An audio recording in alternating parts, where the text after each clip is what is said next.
নমস্কার বন্ধুরা, কি অফ কুকিং টেস্টি ফুডসে আপনাদের সবাইকে স্বাগত। আজকে আমি আপনাদের সঙ্গে শেয়ার করতে চলেছি ভ্যানিলা কাপ আইসক্রিমের রেসিপি।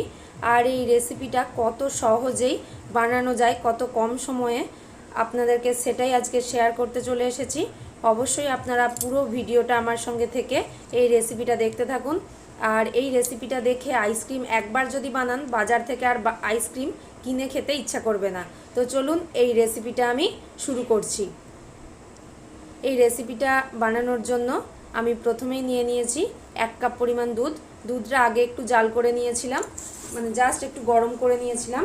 তারপর আমি দুধটা একটা প্যানের মধ্যে দিয়ে হাতা দিয়ে অনবরত নেড়ে চেড়ে বেশ কিছুটা ঘন করে নেব। 1 কাপ দুধ যখন 1/3 কাপ মতন হয়ে আসবে, ঠিক ততটা পরিমাণ আমি ঘন করে নেব। সেরকম পরিমাণ হয়ে গেলে আমি এর মধ্যে দিয়ে দিচ্ছি বড় চামচের 2 চামচ চিনি।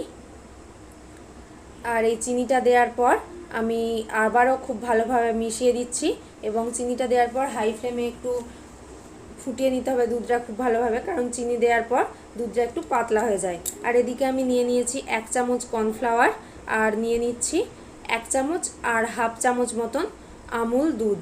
আর এই আমুল দুধটা এবং কর্নফ্লাওয়ারটা একটু হালকা কুসুম গরম জল দিয়ে খুব ভালোভাবে আমি একটু মিশিয়ে নিয়েছি, দেখতেই পাচ্ছেন।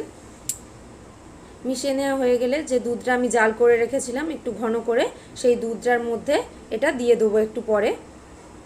দেখুন এই দুধটার মধ্যে আমি আমুল দুধ এবং কর্নফ্লাওয়ারের যে মিশ্রণটা রেখেছিলাম সেই মিশ্রণটা দিয়ে দিচ্ছি। এতে একটা ক্রিমি টেক্সচার আসবে, দেখতেই পাচ্ছেন। আস্তে আস্তে নাড়াচাড়া করার পরে একটা ঘন ক্রিমি টেক্সচার চলে আসছে। এরপর আমি এর মধ্যে দিয়ে দিচ্ছি ভ্যানিলা এসেন্স, ছোটো চামচের 1 চামচ। ভ্যানিলা এসেন্সটা দেওয়ার পর এটা খুব ভালোভাবে আমি নেড়েচেড়ে মিশিয়ে নিচ্ছি। আর এরপর আমি গ্যাসের ফ্লেমটা বন্ধ করে দিচ্ছি, কারণ এই যে দুধটা দেখতে পাচ্ছেন এটা কর্নফ্লাওয়ার দেওয়া থাকার কারণে আরও একটু ঘন হয়ে আসবে ঠান্ডা হয়ে গেলে। অনবরত নেড়েচেড়ে আমি ঠান্ডা করে নেবো। দেখতেই পাচ্ছেন ঠান্ডা হওয়ার পর দুধটা কতটা ঘন হয়ে গেছে এবং এটা ফুল ক্রিম টেক্সচার চলে এসেছে।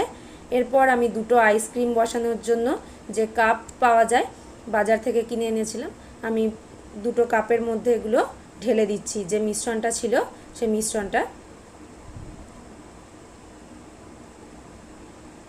দুটো কাপের মধ্যেই আমি ভর্তি করে এগুলো ঢেলে দিলাম।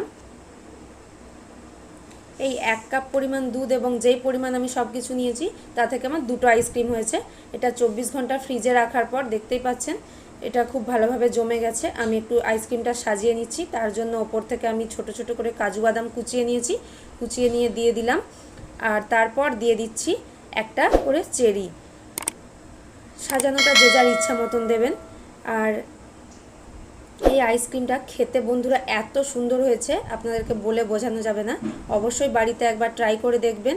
আর আজকের এই সহজ পদ্ধতির আইসক্রিম রেসিপি আপনাদের কেমন লাগলো আমাকে কমেন্ট করে জানাবেন। যদি ভালো লেগে থাকে তাহলে লাইক, কমেন্ট এবং শেয়ারের মাধ্যমে আমাকে আরও উৎসাহিত করবেন।